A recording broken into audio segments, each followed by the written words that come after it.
we have the cheapest cost of goods industry-wide, basically. What that means is that we can deliver headshots much cheaper than any competition out there right now, which I think is quite substantial. And the reason why is because Mhm. if your cost of goods is cheap, and that means you have more margin in the business, and the more margin you have, the more you can outspend your competitors. So at any Totally. point of time, if there is a pricing competition, or that means that we need to go to war, I call it the war Yeah. chest. We have a war chest, and we also have the lowest cost of goods to outspend any competitor that is needed. So I think that is, I always look at it from, sometimes it's not the tech mode, but it's the cost mode, basically. Can you build it cheaper? And Totally. because you build it cheaper, you can actually accelerate on the marketing side.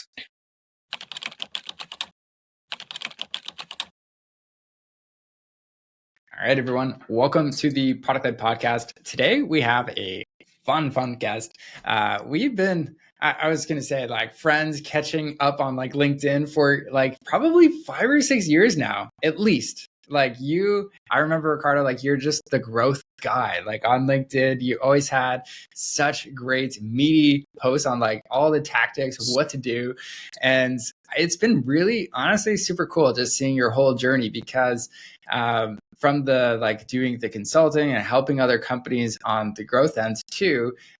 You had I think it was like 3 clients when we last talked in December 2023, where you were helping them on the consulting side. And you're like, yeah, and what I do with my team as well at this stage is where we acquired this one company. It's 1.5K monthly recurring revenue. And when I was chatting with you at Sassiest, you were at 10K monthly recurring revenue. So you're like, okay, something's working. And then fast forward 18 months and you're at 270K monthly recurring revenue with BetterPic. And so it's this fascinating story. And best of all is you did this part-time. Most founders are like bending over backwards, like working full tilt on all these things. But you still were doing the consulting. You still have even another fun, really cool company that you're working on right now too, in addition to BetterPic. So it's always been part-time. So it's so awesome to have you here and be able to kind of dissect your journey, how you built a product-led company so quickly with all part-time life. So welcome, man. I sometimes forget it. It is indeed part-time. So it's good that you mentioned it again. It's gonna change soon, though. I think we're getting that to that limit where it should be part-time anymore. But yeah, until the moment we're speaking, it's still part-time indeed. Totally. And for those that like don't know what BetterPic is, like it's the most realistic and customizable AI headshot generator. So you can upload your photos that look okay or like crap, and it just outcomes amazing photos. At the end of the day, they're super professional as well. And so, really simple product, but it's super cool to just see how many people have used it. How many like users are you at right now? I would say on a monthly basis, we have around 7,000 clients, give or take, like between 6 to 7,000, really depending on how you look at it, because we have a lot of B2B customers that then invite their people, but Right. there's only like one customer in Stripe, right? So I would say it's around 7 to 10,000 people that we service every single month. Wow. That's a lot of photos. So you are one of the biggest photo takers in the world. We're definitely in the top three right now, which I think is interesting because we started quite late, I would say. Yeah. And what I like about this story that we're going to dive into as well, that I usually don't have the opportunity is like, usually I always ask, like, what was your founding story? Like, how did this happen? But can you share a little bit about the acquisition itself? So you found out about this company pretty early. They're at 1.5K monthly recurring revenue. And you were like, hey, how did that go down? How do you decide like, hey, let's make this work? Because you definitely were always fantastic, like at the growth side, and then you're deciding, okay, I want to maybe have more leverage. Like, tell us through what you were thinking at that stage. Yeah, I think so. I would say when I started the agency, so when that was about 8 years ago, I in the statement was we're doing this to learn so that we can acquire a company one day, or not really acquire, but really do it on our own, basically. So that was always a philosophy. We're like, let's get paid to learn in that sense. And Yeah. so we've been doing that for, we said in 5 years time, we're going to have a SaaS. It's now 8 years later, but business plans never work out in that sense. And so we've always had that mindset of, okay, let's position ourselves as close as possible to the opportunities and check out from there. And so I tried coding myself. Like I went to like coding schools. I was horrible at it. I realized, well, going into JavaScript is like, am I going to be the best coder in the world? Probably not. Okay, I need to solve this issue in a different way, basically. Yeah. So I've subscribed to acquire.com, all these websites. And one of the websites was Side Projectors, I believe, sideprojectors.com, somewhere around that. And I got a newsletter and it was BetterPic. I was for sale for about 20K. And I'm like, I read the description, it's like AI headshots, and I was like, and I have a very like, funny brain, and it sounds like it needs to like be very simplistic. Like my question was really like, I saw it as like, in 5 years time, when I ask myself and my kids come up to me, it's like, hey dad, you were going to a photographer, taking 2 hours of your time, changing clothing, and then, for just one picture in your LinkedIn, that's really what you did. And your answer would be, yeah, that's weird. And if that is yes, like this is weird, then you should build something for that. So I saw that. I was like, well, yeah, of course, if the technology does what it says it does or Mhm. will eventually work out, then it's a no-brainer for people. Like you would not explain to your kids and say, okay, let's go to the photographer, boy. It's like, no, you just like, hey, you just use the Yeah. technology, upload some selfies, and it's With your done phone basically. too. So Like that's yeah, exactly. why not? So for me, it was like a no-brainer. It's like if the technology is going to work, then you would never go back into that situation. And so we reached out. We had a chat with Miguel, which is actually now my CTO. And it was just a click from the good start. Like we had such good conversations, and then he got offered, I think, 15 to 20K as well to do the business. And I said, look, I'm gonna buy it, but I'm gonna buy it for $1. Like it's $1. And he's like, huh? What? Why would you pay just $1 for it? And so because I asked him, it's like, do you really want to like continue the business, and you just don't have enough funding to do so, or do you just want to sell it and start something new? And his answer was, no, I want to kickstart. I want to, go ahead with this. I really believe in this vision, but I just don't have the funds to continue, basically. I'm like, Right. okay, well, that's an interesting thing. So if we're going to do that, let's meet up. I was living in Spain. He was living in Spain. It was like, let's drive 3 hours to each other, have dinner, get drunk, and see how it clicks, basically.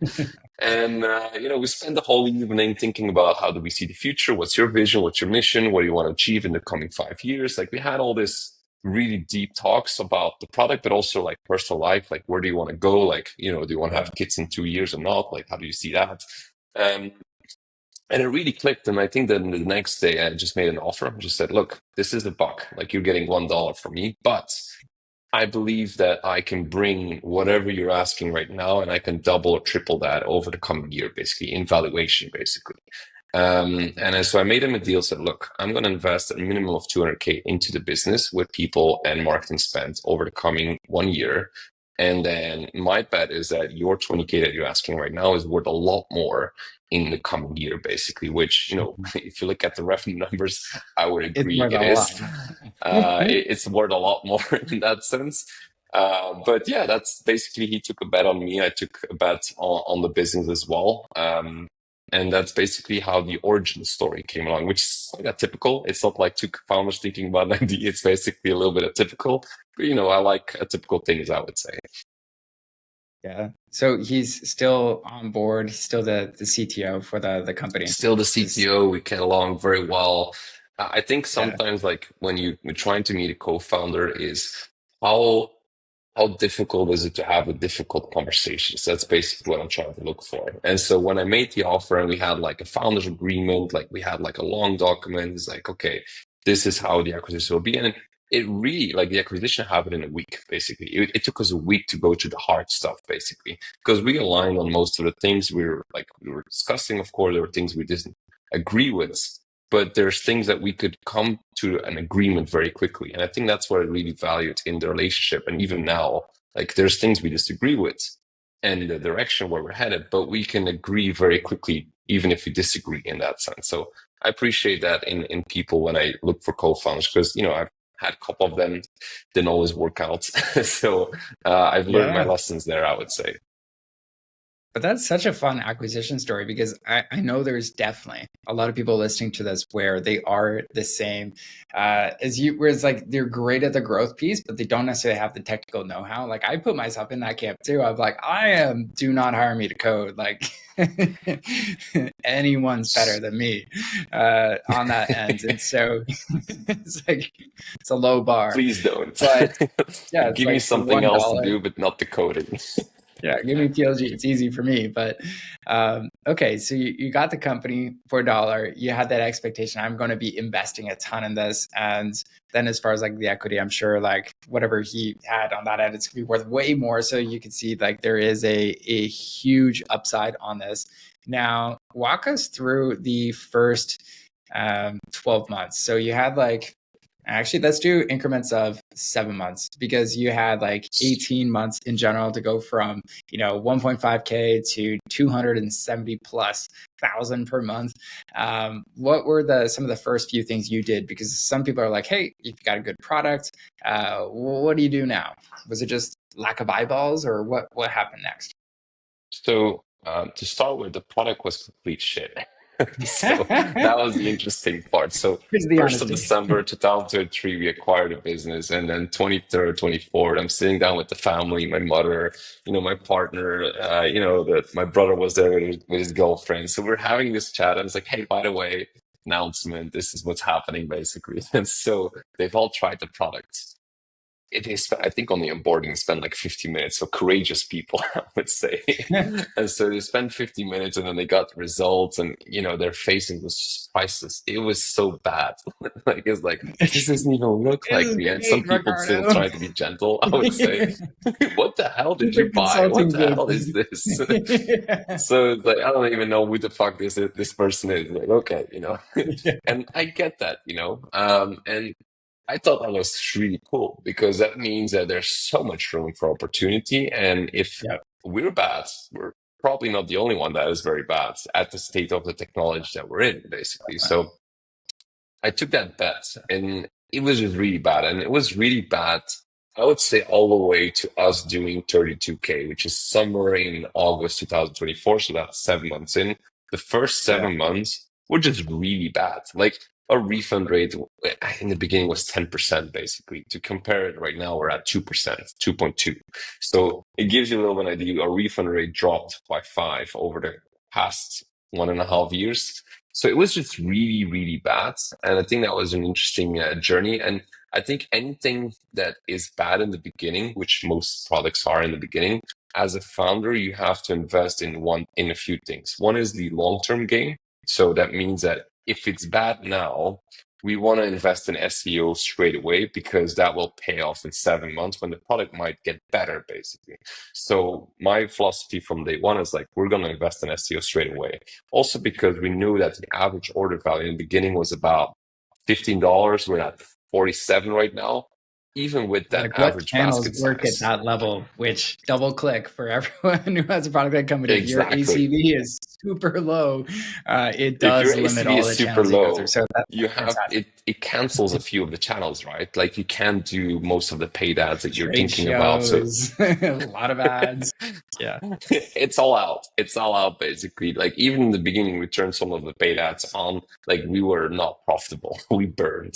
And so we invested heavily in the organic channels to get the first traction out and to make sure that we know that when the product gets better, at least we have started the process and we didn't start too late in that sense. Because the only way we could get to profitability is by investing in organic channels because our ACV was so low, basically. So I think that's the first thing that we did from the start is making the long term bet of this is going to pay off at some point, basically.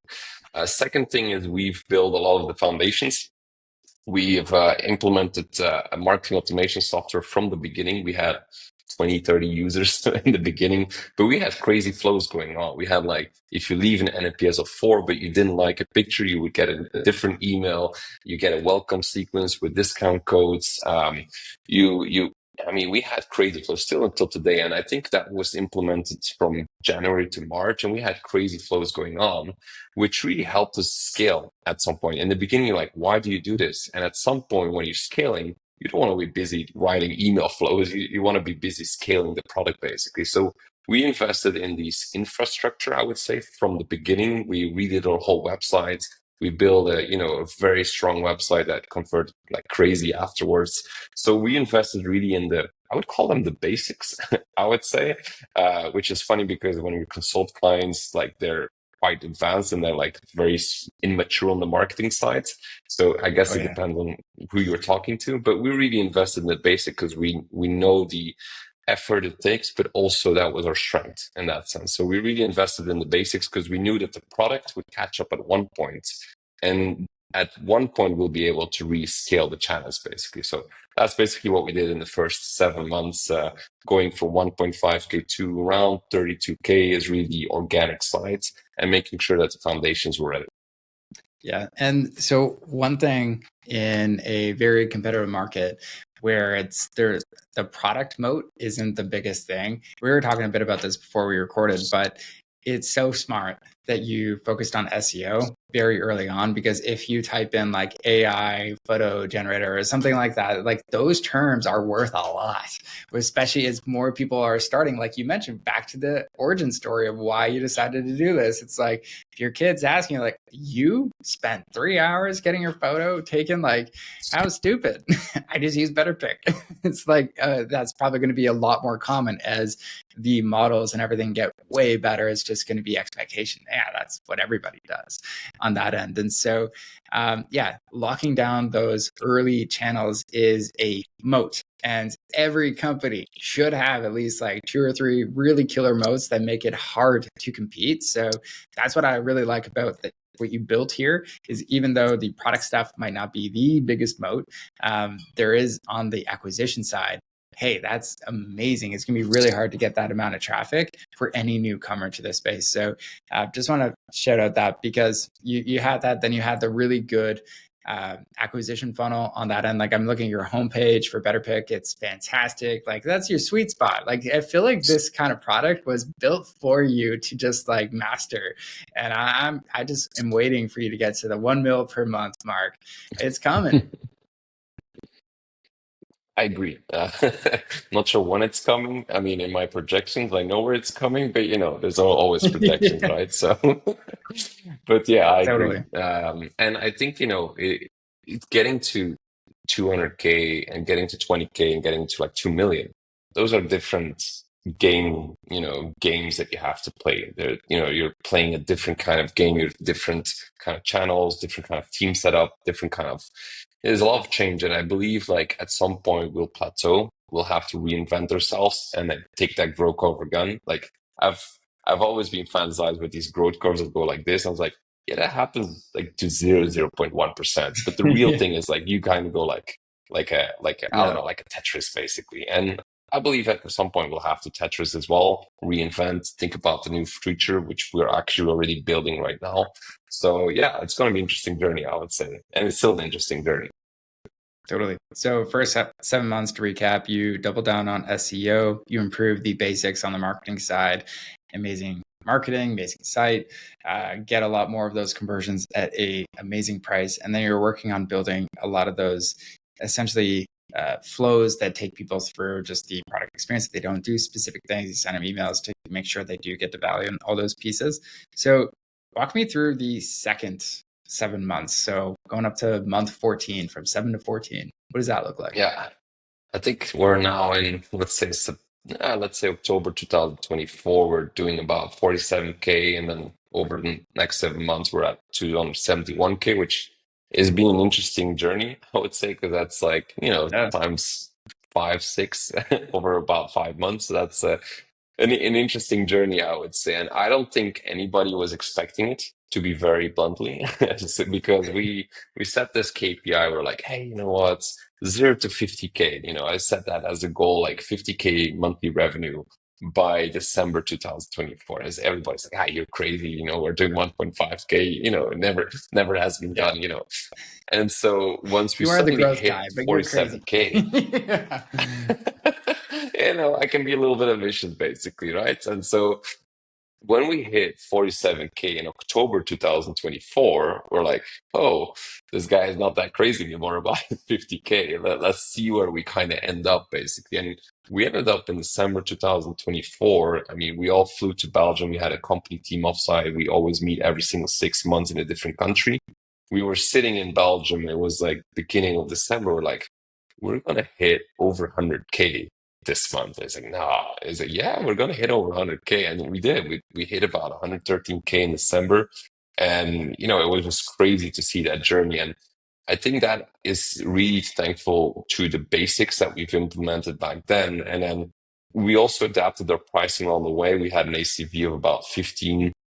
And then kind of grew all the way to 47 right now. And once you grow your ACV, because we had a studio to it, so you would purchase your headshots, but then you would have a studio to adapt your background, change your clothing, all of those things. And you could actually increase the ACV. And because we increased our ACV, that opened up new channel opportunities. Suddenly, paid ads were Mhm. actually profitable, which weren't in the beginning. So it's interesting how a company grows and your ACV grows, and that opens up new channels. And because it opens new channels, you strategically grow again. The same thing we're right now is like Google ads were not profitable. Now we have a profitability of 2 to 3 times. Um, Facebook ads were not profitable. Now we're actually getting to a point where it gets profitable. So it opens up once you grow and grow your SCV, it opens up channels, and because it opens up channels, you open up growth opportunities again. So that's basically what's been happening on over like the last 7 months is you open up new channels, plus you have the Totally. SEO or the organic that has been compounding over months, basically. So you put that into a mix, and suddenly you have the revenue that we have. You were just talking about like from month 7 to 14, and you were initially thinking in like December 2024 would be at like 50K monthly recurring revenue. Then all of a sudden it's like 100K. What contributed to that growth? Because that's amazing. Yeah, I think there's a couple of things I would say. So definitely the basics, the foundation that we laid off is definitely paying off because like all those marketing automation flows we had in created back in the days, which was like, why are you doing this for like 3 people? It's like, yeah, but if there's 3 people suddenly become 30 people and 300 people, it makes a big difference in that sense. So I Yeah, think that has contributed a lot, just building the foundations, having a strong website that people get. They're like, oh, okay, that makes sense to buy from these guys. Because technically, right now, if you go to the web, like if you would find these players, you're like, wow, this looks like it was built in the 90s, like, or this looks like an indie hacker that puts it together. It's like it's great, but yeah, not better in that sense. So I think branding and marketing has a lot in its playbook because everybody can build a quick AI headshot generator that kind of works. But if you really want to build it to perfection, it's a marketing playbook plus a tech playbook. And I think most people approach things from a tech playbook, but not from a marketing playbook, which of course that was a strong suit. We had a whole team already operational to build these things. We had, I think it's funny to see even now on an offsite, we went to Italy last week and we had half marketing people, half tech people, which you don't usually find in a tech company. Where mostly it's like 90% tech and then there's a little bit marketing people coming and jumping around. We have 50-50 right now. So I would say it has to do a lot with the marketing knowledge we had, opening up new channels, experimenting with a lot of things. We experimented with 8 channels, burned quite some money on TikTok, for example, that didn't work out. Burned in Facebook, didn't work out as well. Burned in Google Ads, which we got profitable only 7 to 8 months later when our product started evolving. So I think it had to do a lot. And I always thank the team. I would say we're now about 20 people. I wouldn't be able to do it alone, I would say. Totally. And what did your team look like from the very beginning to where it is now? If you could go through, like, we started with this kind of team, and then who are the people you added as you decided to grow? Because I think for a lot of founders, it's interesting to just know, like, hey, like, where do we start? Especially if it's just like at the very beginning, as the technical co-founder and somebody to manage the go-to-market. I think that's definitely really good to start off with those two skill sets. But then who did you add as you grew? So we had the CTO, of course. That's a good start. And so you have me from a go-to-market perspective. But then we also had three people in the team, basically one content, one more on the paid social and marketing automation, and we had one more on SEO, Google Ads, basically. I think that was like the three people that we really built the foundations, because you need content to do SEO, you need paid ads to kind of boost everything and testing things out. So I think we had three marketing, one tech, and we quickly compensated with adding more tech people to the mix, of course. So we hired an external agency to do the website. Went horrible. I would say they mentioned that they had the skill set, they didn't have the skill set, and suddenly he disappeared from the globe for a month, and then he came back. He's like, "Hey, I'm back." I was like, "What?" No. So we had some really couple of weird experiences, I would say, growing and building the foundations. Whereas of now, we're about 20 people big. There's like even 8 in customer success. We have 24/7 support, which nobody has in the market. You can go online, chat with us 24/7 and get a reply within 3 minutes, which I think is really dope. I don't think Amazon Yeah. even has that right now. I don't think any No. software company at this point has 24/7 support. Well, the big companies, Um, they'll say they have it, and they're like, go to our help desk, fill out the form, go through all this hassle. So even if they have it, it's not good at all. Exactly. We got metrics. We track every single month. We have our dashboards, and now we have like a response time of 3 minutes, resolution time of 8 minutes. So within 8 minutes, your issue is resolved, which I think is really cool. Like, I don't think like from a technical, like I would reinvest. We invested heavily on support because from our side, like the technology is good, but it's not great. Like you're still going to encounter issues with AI. And from the early on, we did two things. We invested heavily in customer support because we knew that we're gonna screw up at some point. Like there's gonna be probably 5, 10, 20% chance that we're gonna screw up and we need to rectify it. So we built a solid customer support team, which if you go to reviews on Trustpilot, everybody's like, yeah, like it screwed up, but then they fixed it and they reached out proactively and said it was great. And so I was like, that's exactly what we're going for because we knew technology was not going to be good for the coming 2 to 3 years. So we need to fix that with Yeah. humans, basically. And even to the extent where we have in the platform, you can actually request a human editor to work on images because at some point we're talking to B2B, and for them it's really important that it's not if you're 10 people and 9 people succeed and one person doesn't, you're like, well, that doesn't really work. Like I need 10 people. So we Totally. had human editors included into each package so that we can say, even if the AI fails, we got a human editor. We got 7 of them laying around that work 24/7. And then within 24 hours, your issue is going to be fixed. And they're like, oh, okay. So even if AI doesn't work, you have some human editors to come Yeah. in. It's like, yes. It's like, oh, great. That's what we need, basically. So we did a lot of what we call the mechanical Turk solution, where you kind of like fix it with the humans on the backside until it gets improved in Yeah. that sense. But when you think about it, that is the best way to do something because it's like we all know AI hallucinates, it has mistakes. And so as it progresses, that margin is hopefully going to go down from 5 to 10% to, hey, it's less than 1%. But I think you're setting the precedence. Like whenever things don't work out, it's like, hey, you purchased the product, we'll deliver an amazing product, even if it is a human editor on that end. And we'll treat each of those as kind of like a learning opportunity too, of like, okay, what went wrong here? How can we make it better?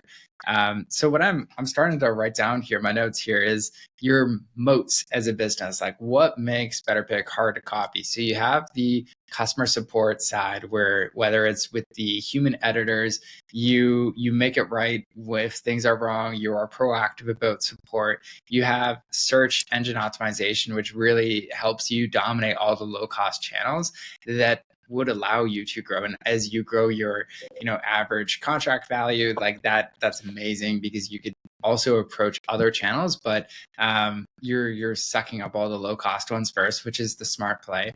Now, is there any other moats you're looking to build for BetterPic, where you say, hey, this is what's truly going to make us hard to copy in this space? If any new person tries to come in here, this is how we're going to make it really, really hard for them to win in a market. But it's funny because we're just finalizing our fundraising and we got grilled all those questions, so it's still in my back of Yeah. my head. But I'll give you a few basically. I think the first one is we're actually I haven't seen this a lot because now we're like talking to other players. We're even like looking at acquisitions where we're looking at the metrics, and so we have to realize along that route that we have the cheapest cost of goods industry wide, basically. What that means is that we can deliver headshots much cheaper than any competition out there right now, which I think is quite substantial. And the reason why is because Mhm. if your cost of goods is cheap, and that means you have more margin in the business, and the more margin you have, the more you can outspend your competitors. So at any point Totally. of time, if there is a pricing competition, or that means that we need to go to war, I call it the war Yeah. chest. We have a war chest, and we also have the lowest cost of goods to outspend any competitor that is needed. So I think that is, I always look at it from, sometimes it's not the tech mode, but it's the cost mode, basically. Can you build it cheaper? And Totally. because you build it cheaper, you can actually accelerate on the marketing side. And I think that's an Yeah. interesting mode because we have a war chest now, and we also have a cost of goods that is so low that we can actually outbid any competitor if you want to right now. We're not doing it right now because we kind of want to like keep the stabilizing on the profit. We're still bootstrapped at this point, but if we want to, we could technically outcompete anybody in the market as we as of now. And I think that's an interesting mode from not just from a technological point of view, but from a business point of view in that sense. And I don't think a lot of founders realize that if you build something that your margin is high, you can outspend your Mhm. competitors. Or if you're building something that increases your ACV, you can start outspending or growing into new channels that your Totally. competitors can't have. So I think from a business perspective, that's basically the moat that we built in that sense. There's many more, but I think that's an interesting one already. Yeah, no, definitely. That's always one of the questions we ask a lot of our clients too. Like, so we have a new client that's in the presentation, like ChatGPT for presentations, and they're going up against Gamma. And like, he's like, yeah, Gamma has like a very expensive, cost of goods sold when it comes to their free trial as they give people new presentations and everything. He's like, it cost me like about a cent, maybe a half a cent to create these presentations. And so I'm like, when you're dealing with 20,000 plus signups per day, like that becomes pretty handy to have a lower cost of goods sold. And so I absolutely love these three. And what you reminded me of, I don't know if you read the book Titan, which is the like biography of John D. Rockefeller. Super controversial dude, but his whole kind of perspective on the gas industry, that was his thing. He would go up to the competitor, be like, show me your books. And then he'd be like, okay, that's interesting. Here's my books. And you just kind of go through like how much, even with the same amount of oil he was refining, he's like, I am making so much more profit than you. Like, we should, like, I can buy you out. Would you like some of our shares? And so it was a really turning point for that, because they just had the best margins, that they operated the most efficiently, and that gave them so much leverage when it came to all the other crazy things they went on to do. But it gives you a great foundation. So I love it. You got those at least three really key core modes that are going to make you hard to compete with. Now, where we left off was regarding, you got to 100K monthly recurring revenue December 2024. Take us from then to now. Like, what happened? Because you almost like It's like you almost double that, like going to 300K. Like you're just under the cusp of that. So that's wild growth. What happened this year? What went right?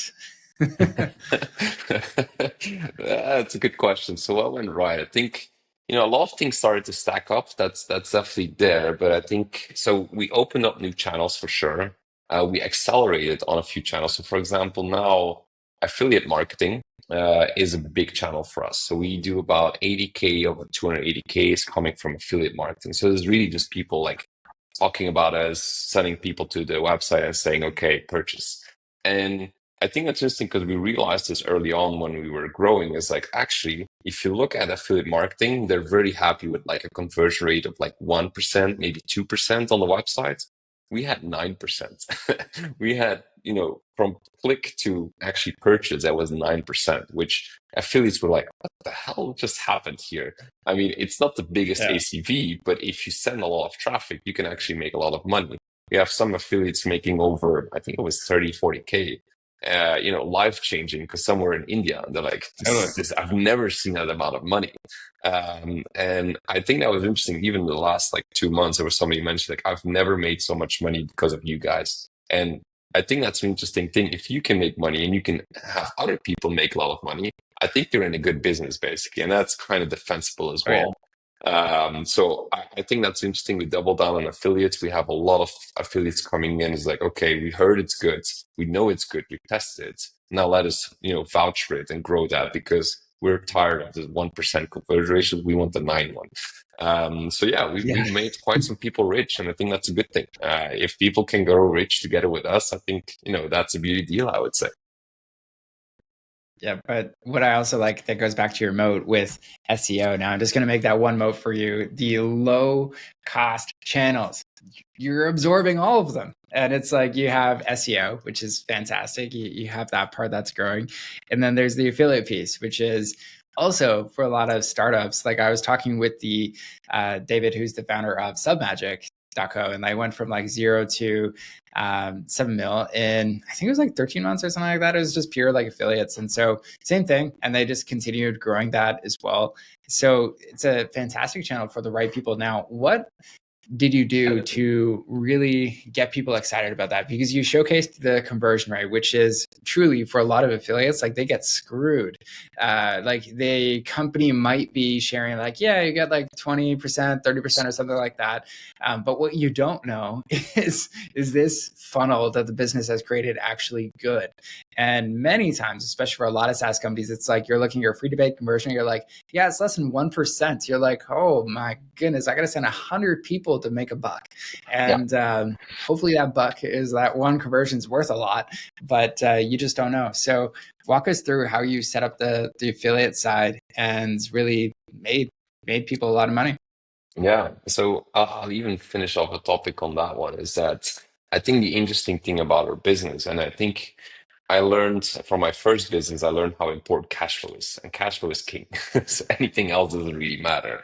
Yeah. And so the interesting thing about affiliate, and even for us, is that people actually pay us up front. So it's a pre-purchase that people make. So they purchase, we get the money in the bank, and our affiliates are getting paid about 30 days later. We've reduced that now, but it's about 30 days later in the beginning.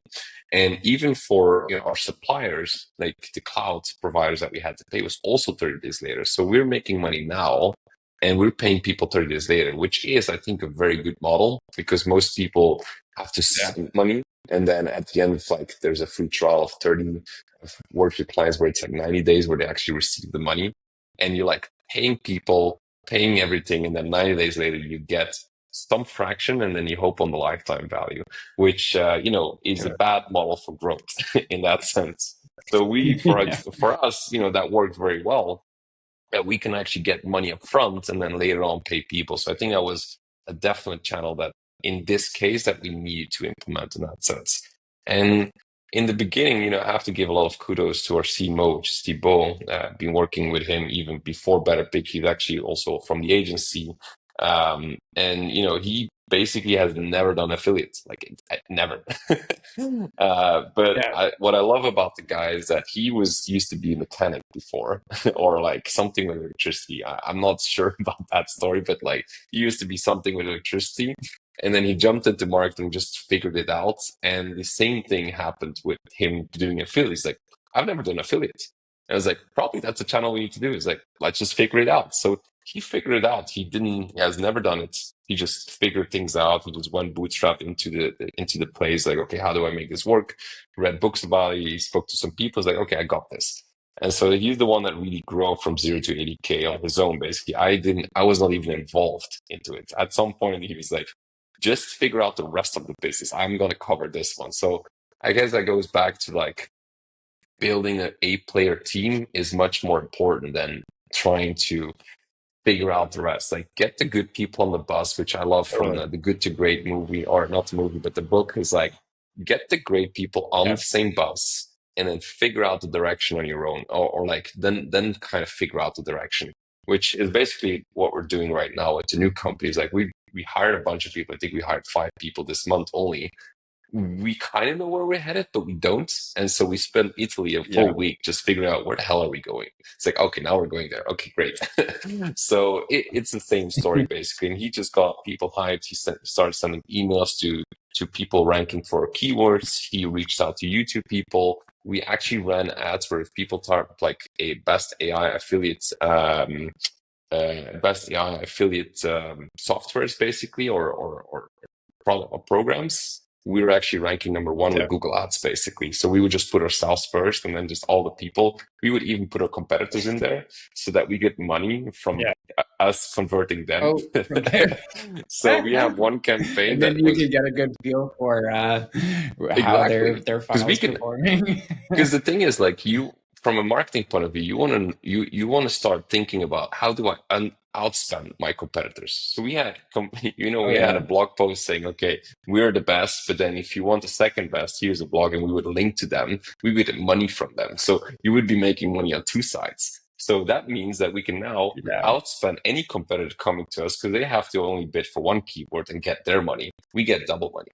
So Yeah. that's basically how we always think about how we operate the business, I would say. Yeah. Well, that's a fun abundance mindset too. It's like, hey, we'll promote everybody. We'll take a little cut of we'll be affiliate too for those companies. So that's awesome. Now, for each of the channels, what's kind of roughly the breakdown of like, okay, this, let's say like 100K every month comes through SEO. Is it like the other 170K comes through affiliates? What's that kind of breakdown look like? Yeah, I mean, we have live dashboards on it, but I know them top of mind. So I would say, so 80 of the 280K is or 270K is affiliate revenue basically coming in. So Okay. we would almost call that, close to 40% is coming from affiliates. Then the rest, so Google Ads is another 80K, I would say. So that is definitely also coming in every single month.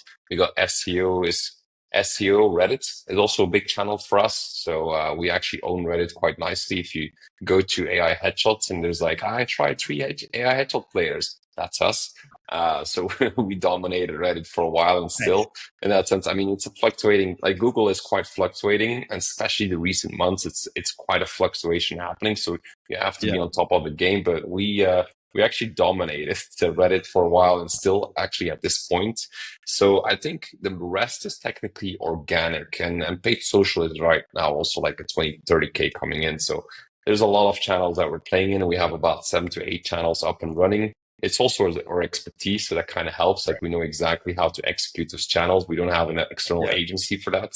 Now that we know how to run it, we are now looking for external agencies. And then I've always had that belief is that first you want to know exactly what to do and have that ideally that Yeah. knowledge in-house. That could be that by hiring, for example, a Wes that comes into the business and just operates like my own, and he figures it out and then he starts outsourcing it.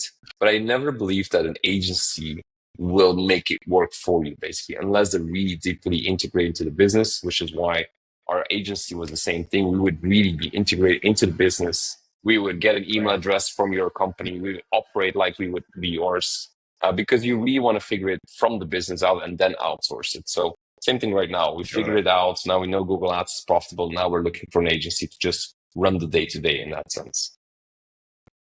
Okay, awesome. Now to kind of wrap up too, like if you were to go back 18 months and like this was all part-time too. So like what would you have done differently throughout this whole journey?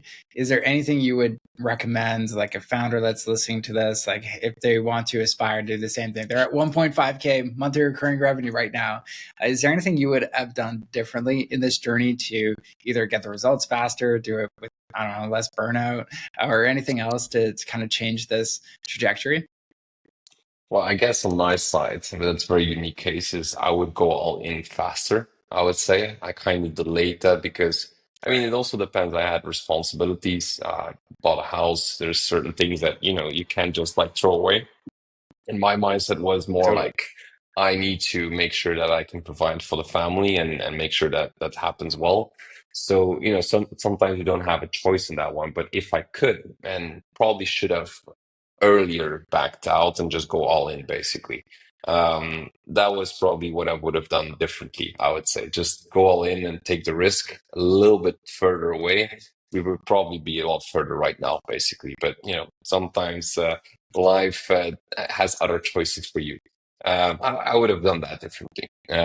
Going all in and really believing in that this is the next big thing, I would say. Totally.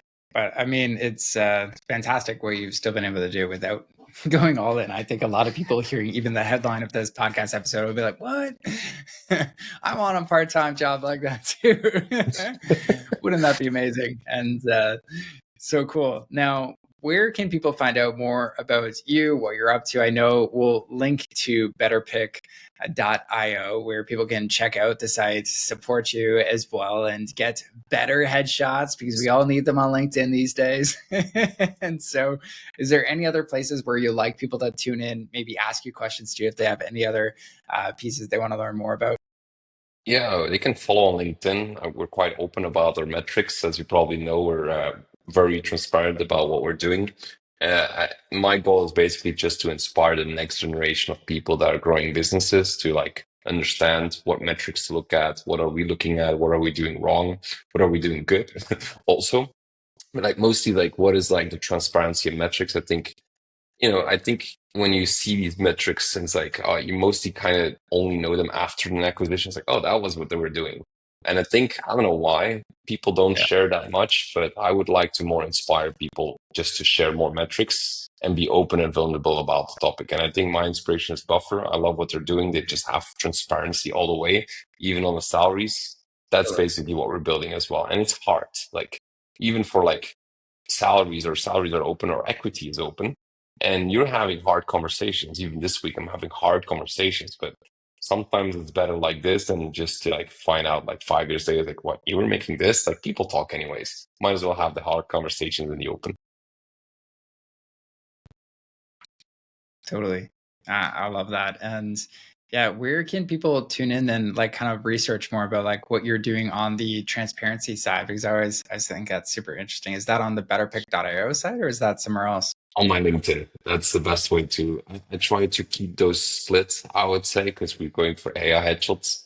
So for now, it's on there. Probably Totally. need to start a Yeah. blog and a YouTube one day, but probably on LinkedIn is the best way to follow Yes, along. absolutely. Cool. Yeah, I could definitely see you crushing on the, you get your own site, everything else like that too. But LinkedIn for now. We'll link to that in the show notes. But thank you so much for coming on, Ricardo. This is great. I know the last time we caught up too, you were at that 10K monthly recurring revenue. So this is always so fun when it's like, hey, there's like serious growth over such a short period of time. And I'm just excited for you in the future too. Like what is going to happen because I can just see a lot more people doing this as the norm when it comes to how do you update your headshots and everything else like that too. Yeah, just hiring a photographer and stuff takes so much time. People just want the easy option. So I think that's really ties back into why product led companies are going to stand out in the future. It's like at the end of the day, the easiest option is what people want. They don't want to learn your stuff. They don't want to watch your course. They just want the output at the end of the day as fast as possible. So thanks so much for coming on. I really enjoyed this. Thanks, Wes. Thanks for having me. Appreciate it. Cool.